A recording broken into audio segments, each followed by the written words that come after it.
Height வந்து 5 inch குறித்து நம்ம இப்போது லீஃப் ஷேப் மாதிரி மார்க் பண்ணிக்கலாம். இப்போது வெளிப்பகுதியில் வந்து ஒரு 1 இன்ச் விட்டு சுற்றி கட் பண்ணி எடுத்துக்குவோம். மேலே வந்து அகலம் வந்து மாறாமல் இருக்கிறதுக்கு நான் என்ன பண்ணுறேன்னா கொஞ்சமாக வந்து மேலே உங்களுக்கு அந்த ஃபியூசிங் பேப்பரில் அதை விட்டுட்டு மேலே விட்டு கட் பண்ணியிருக்கேன். ஸோ நம்ம இப்போ நமக்கு வந்து அகலம் வந்து மாறாது, ஈஸியாக இருக்கும் உங்களுக்கு இதை வச்சு ஸ்டிச் பண்ண. இந்த மாதிரி கட் பண்ணிக்கோங்க. இப்போ நான் ஒரு பீஸ் ஆஃப் கிளாத் எடுத்திருக்கேன். அது வந்து 14 இன்ச்சுக்கு எடுத்திருக்கேன் டிசைன் பண்ணுறதுக்கு. அதோட சென்டரை வந்து ஃபஸ்ட்டு வந்து மார்க் பண்ணிக்கோங்க. மார்க் பண்ணிவிட்டு இப்போ 2 சைடும் வந்து ஒரு இன்ச்சாக ஃபுல்லாக வந்து நம்ம மார்க் பண்ணி எடுத்துக்கலாம். 14 இன்ச்சில் எனக்கு கரெக்டாக அந்த நெக்கோட அளவுக்கு வேணுங்கிற அளவுக்கு இந்த துணியை வந்து நான் கால்குலேட் பண்ணி எடுத்திருக்கேன். நீங்கள் கொஞ்சம் பெருசாகவும் எடுத்து எவ்வளோ வேணுமோ அதை பார்த்து மேனேஜ் பண்ணிக்கலாம். ஒரு இன்ச் வந்து ஃபுல்லாக நான் மார்க் பண்ணி எடுத்துக்கிட்டேன்.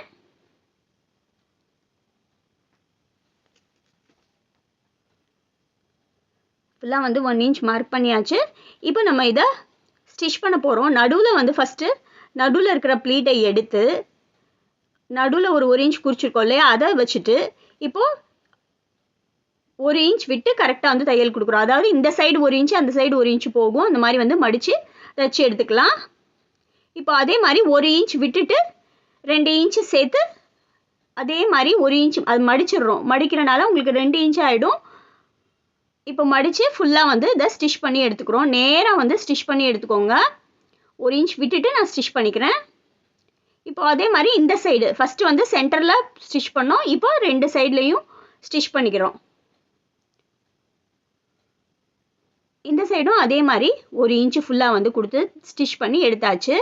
இப்போது இதை நீங்கள் கரெக்டாக வந்து இந்த மாதிரி வந்து விரிச்சிங்கன்னா சென்டர் வந்து உங்களுக்கு இந்த மாதிரி கிடைக்கும். பாருங்கள், இந்த மாதிரி வந்து நல்லா வந்து ஃப்ளாட்டாக வந்து விரித்து கொஞ்சம் ப்ரெஸ் பண்ணிவிட்டு இதை சென்டரில் இப்போ நான் இன்னொரு தையல் வந்து போட்டுக்கிறேன். அந்த 1 இன்ச்சு இந்த சைடு 1 இன்ச்சு, அதாவது மொத்தம் 2 இன்ச்சு தைச்சோம் இல்லையா, அதை கரெக்டாக வந்து ஃப்ளாட்டாக வச்சு இந்த மாதிரி உங்களுக்கு தைச்சி எடுத்துக்கலாம். டிசைன் ரொம்ப ஈஸியாக இருக்கும், உங்களுக்கு ஃபாஸ்ட்டாகவும் செய்ய முடியும். அதே மாதிரி இப்போ 3 இது எடுத்துருக்கோம் இல்லையா, 3மே வந்து இதே மாதிரி கரெக்டாக வந்து அந்த 1 இன்ச்சுக்கு வந்து நீங்கள் அதை விரித்து விட்டு சென்டரில் வந்து ஒரு ஸ்டிச் வந்து பண்ணி எடுத்துக்கோங்க. இப்போ நான் 3rd ஒன்றும் பண்ணிட்டேன். 3 இதுவும் வந்து பண்ணியாச்சுன்னா உங்களுக்கு அடுத்து நம்ம இதை நெக்கில் வச்சு ஸ்டிச் பண்ணணும். இப்போ 3வது இதையும் இதே மாதிரி நம்ம முடிச்சு எடுத்துக்குவோம். லைனிங் அந்த சாட்டின் துணியோட ஆர்கான்சா துணியை ஃப்ரண்ட்டும் பேக்கும் நான் அட்டாச் பண்ணி எடுத்துக்கிட்டேன்.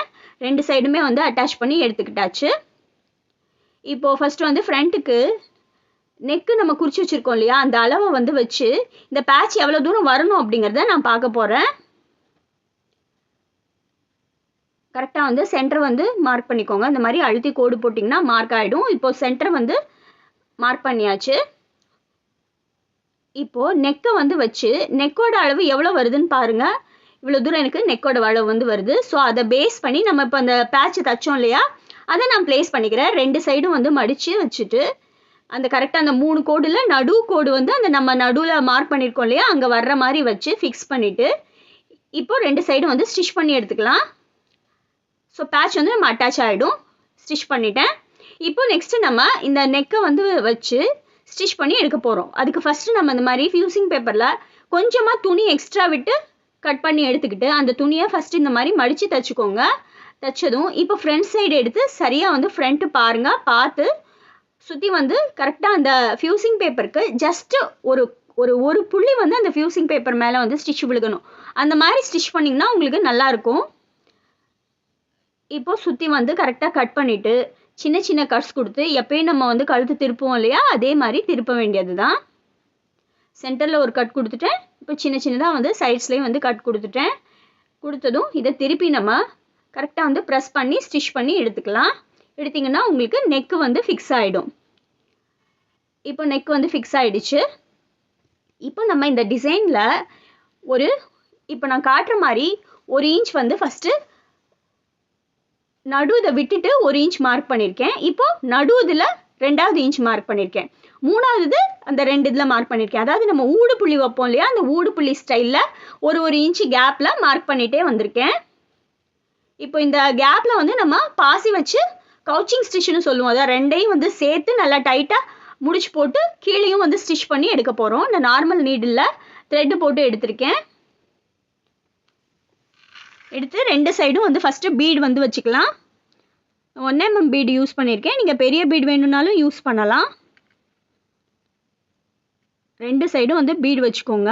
இந்த 2 கார்னரும் நம்ம குறிச்சோம் இல்லையா 1 இன்ச்சு, அங்கே 2 சைடும் பீடு வச்சு அதை கரெக்டாக வந்து நீங்கள் ஸ்டிச் பண்ணிவிட்டு கீழேயும் வந்து கவுச்சிங் ஸ்டிச் மாதிரி கொடுத்தீங்கன்னா அழகாக வந்து உங்களுக்கு வந்து பீடு வந்து ஸ்டிச் ஆகிடும். அதுவும் கீழேயும் வந்து நல்லா டைட்டாக வந்து அந்த கவுச்சிங் வந்து கொடுத்துருங்க. அப்போ தான் உங்களுக்கு நின்று தரும், டிசைன் வந்து அழகாக தெரியும்.